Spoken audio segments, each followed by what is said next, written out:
Morning. David Shearer, you'll be putting up an SOP this afternoon on this GCS Paper. Yes, what we're trying to do is to just to make sure that what John Key has said can actually become part of the law, part of the SOP. So we will be able to look at that and be able to say that nothing will go through unless that is actually given the approval. And this is just another tactic, isn't it? No, it's not. It's about what John Key has already said in his comments to the media. We're just taking that and saying, rather than just saying trust me, let's put it into the law. So we're seeking a motion to be able to go back and redebate that. But before I get on to that, I want to just say something just quite quickly. This morning, John Key made a couple of accusations on Breakfast Radio, Breakfast TV. He made the accusation that we had not sought any compromise. I just want to say that I instigated 2 meetings with John Key.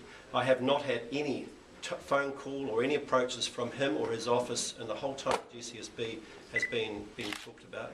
But I initiated 2 meetings, one a very brief one and one a much longer one, where we talked about the bill, but I was given a very strong impression, in fact categorical impression, that they had the votes, they had 1 vote across the line, and therefore they didn't really need to have Labour. The second part I wanted to say is that he said that we would be running for the hills if any sort of attack happened. The last time an attack happened, actually, it was in Iraq, where a rocket came in and I ran to the people who were killed and wounded and helped out.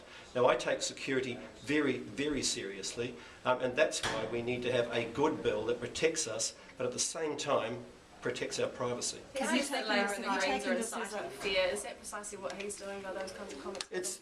Look, every time he's under pressure, you get yet another comment about Al-Qaeda, training camps, whatever. And I think it's absolutely wrong that he should just be spreading those sorts of comments around without the full context of them, which of course he can't give. Are you saying that you're personally offended by what he said? No, I'm saying that I want to set the record straight. If he's going to make these accusations, I'll certainly want to put him right. This SOP of yours, though, I mean, it is a tactic, isn't it? It's too late after the fact for this to be included in any way in the legislation. No, it's not. We're putting up a motion to be able to have it debated under Part 1. So we'll have a look at that motion and then the SOP will be put up. And the idea is that what Mr. Key is saying on TV and to the media can actually be put into law. And I think people would feel that was a better thing than just relying on his word and trust. He says it is covered in the law. If you put all the clauses together, that there's no way that there could be wholesale spying of New Zealanders. Well, that's what he says, but he had to put out a correction to the Herald the other day.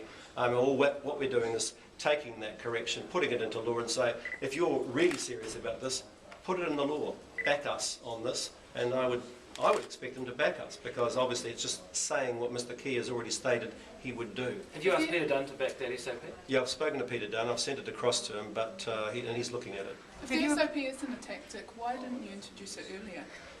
Because it has obviously come up as a result of media now, and it is one thing that we believe that will make a bad bill a little bit better. So you guys didn't spot this discrepancy earlier? Well, it was clarified by the interview that he did on TV3, and then obviously by the follow-up comments to the Herald. Have you approached any national bodies to see if they'd consider crossing the floor? No, I haven't, no. Cool. Thank you very much. Cheers.